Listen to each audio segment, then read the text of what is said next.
ఆ సినిమాలో నాకు నెలకు 200 రూపాయల జీతం. 2 సంవత్సరాలు తీశారు. 1952లో అది విడుదలైంది.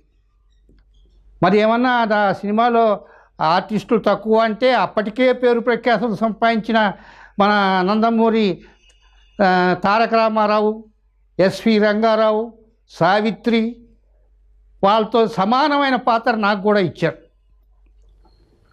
కూర్చో వద్దులేండి. కూర్చో. మహా మంత్రులనే నేను కూర్చోమని చెప్పను. నువ్వేదో నా వాడివి గనక మర్యాద చేస్తున్నాను. కూర్చో. నన్ను పిలిపించిన కారణం ఏంటో చెప్పండి.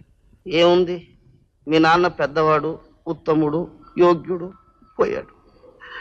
ఆ వార్త విని నేను కుప్పలాగా కూలిపోయాను. రావడానికి కూడా కాళ్ళు రాలేదు.